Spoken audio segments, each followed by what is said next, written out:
Hello everyone, मैं अपना बपुतराम दोगसरी ma'am हुजिसे morning की चा थकेना तौरीको अदो ma'am ngasi breakfast di ma'am कैसुम नतेदा मैम ngasi di इचम चमना bread का जाम को नसुम चारने अब ngasi di अदो मैम ngasi से कोई शनागी sport चुले या बने मोई स्कूल की annual sport चली अब मैम अदो अदुम पुंग सिसु अदुम जौसलक तोरे अदुना मैम breakfast तौबलो रगा कोई दुम चटना तौद्रोबने अब अदुनी मैम दो अदो मैम हाइदिने ngasido kay haini angang tan chaning dare ay ma'am ata tan chaning dare ay adona aina ne dum jam oina bread ka jam go oina sum topsan lage ne ne si odi khara chaning ya bana adoni ado ma'am ai sumaina taina taina ga dum charage ma'am chakhat lage ba ko kay haidine hojik se morning ni na ma'am ai su selo raga mu loisalaga thokna ba tawdo ni do aina thindoi ni ba ma'am अदुदुनने आइसु प्रप चारगा अदुदुगा ma'am चटनबा तौरगे अदुगा ma'am मोइगी sports से कोन हांगैदि स्कूल दा दुम सानैयाबाने अदो ngasi di मैम मोइगी प्लेग्राउंड दा सानागनी हायबा सिगै बुदि खुइगी लैई सिगै दि कितंग लापियाबाने ऑटो दा तौरा चखरानी मैम अदुगा वीडियो से मैम अदुम मखाता ना सम यिंगमिनसियाबाने कमाय कमायना कै कै ओइबा हाइदो अदो मैम आई चैनल से ngasi नौना फंगबो इचिनाव ने यिंगिबा तारागदि मैम प्लीज सब्सक्राइब तुमसनबिरमो अदुगा मैम वीडियो से नुंगाई बिरगना लाइक कमेंट तौबा काउबिगनुको तो मैम सिदा लेजरे मैम ब्रेड जाम से सिगा लेजरे सिगाना इगी चा लेजरे मैम थक्चरगेको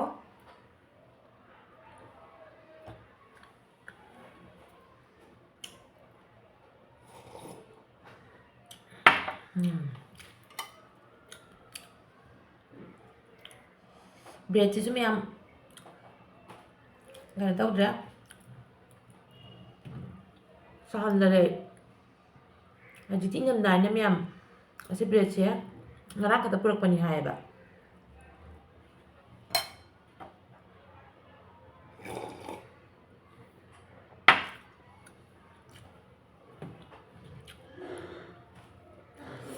अदुनि मैम आई चासु थागे प्रप थागा आइसु अंगांग पुरगा चतुनिना ने ngasi मैम आई थबक से खरा कंदोरी आई खंगे चटपगा हाइदि थिलुबा अदुगाइदि कुइरे कनी मैम गायना लेबदि ngमरoi assume ngahak थिलगने ngahak dum jingaga isu lakani aba ngahak ti lerakani anda jam kuina di loiba bawdi leiba ngamaroi kina de isu jumgi thaba ambo loisandri abane jumgi thaba kai kang loisangani aduna ma'am ma'am केना तौरगे हुजिक आई लोइसलना बा तौरगे ma'am लोइसलगा अदुगा दम थोकना बा तौजरगे को ma'am अखोय हुजिक थोकलए अदो ma'am हुजिक अयुकी यंगो बाजार फंबा हौनारे अबा अयुकी अंगनबगी fresh ओइबा सब्जी ma'am मी सु मैम बाजार तौनागरे मैम अदो ngasi se मैम नुंसाजु याम सादे बने नोंथि मंगी हुजिक से पुंग 8 मखाय नते 8 दुमाय तारबने बा अदो नुंसा अमता थोकते ngasi di अदो मैम यौरगा अमुक येमिनरसी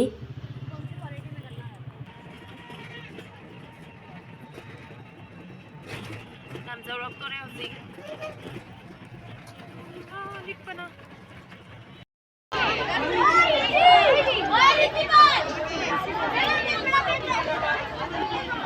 मैम तो सत्र मैम लागना रे ओजा संसु लागना रे अदो हौदी एबा हुजिसे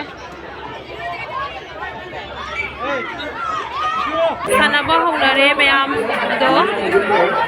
ai हुजिके कोई सनागे केनोम सानाबगी लेरुगे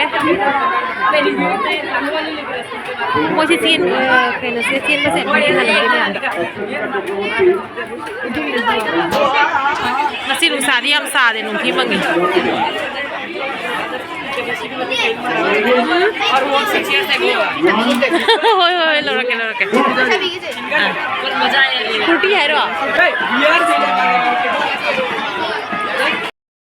मैम हुजिक से कोई सनागे अचापोट लेना पिरामगे अदुगा इस हल्लनी अब जाम कुई लेरो हम गाड़ी जाम होना लेरे फना कुइरे जाम दा लेसे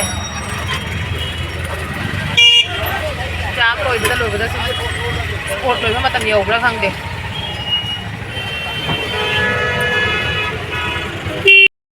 मैम सिगा लेरेको आई प्रप लागने आई लफु थरोगा मोसोरीगा इरोले अब आईगी अदोइदी सोमना खंदा चामिसना कोई सनागी हवाई थोंगने अब hawai thongdoineba ado hawai kamineba ado aigina lafu thoro irole ado hojik ai angang loba chatri amuk chatoini ado halaga ngari lawraga ne adum charani ngasigidi meyam hojik lawba amuk chatlage hinjang thongame hawai ama thonge lafu thoro ama irole ko aduga hojik meyam lawba chatlage aduga mu meyam kona phangnarasi meyam siga chakpada hawo meyam leire kitang lawgige mayam aisu ngasai halaga chakcharga ngahak potharure aduga hojik hogalaga mayam ainane hojik ngasai lerakpa sandwich to aduniabane ase hojik akoi sanagaiga amamam charaniaba aduga mayam hujikse amu nungthang yausalabani na nungthangi mu kaidosige khanbase ado adum veg fried rice oina tawsallage motor asangba leijare beans leijare gajar leijare aduga sunda banda kobi leijare mayam hujik aina butter khara laure butter da oina ngaurage ngasigi fried rice se butter se mayam aina chamos ani khak laurani magi haidi hainaba haitare ko mayam angang singna butter pamagana butter da sum ngauba aduga pamnadragana sum dum thau da sum ngauba ado akoi sanadi butter jamna madi pamjayaba aduna aina butter da hapaga sum ngaubirani aduga hujik motor asangba se ase simuk thadarage motor asangba se hana hapadi miyam haidi pose mathang tawna hapaktoimina banda kobi kaikangdi dum jangna dum munbaniaba adugi matungda aina beans khara amuk thadare aduga ngahak beans ka motor asangba se ase siga se ngahak smain tawna ngauburani smaina miyam ngahak ngaure aduga ngauba loiraga miyam hujik dum ai wakhandadi yarani aina khalliaba aduga hojik amkamu kobi se asimu hapchalle aduga gajar sisu puna adum hapchallani aduga amkamu puna mak mix tawraga amkamu ngaubirani ngahak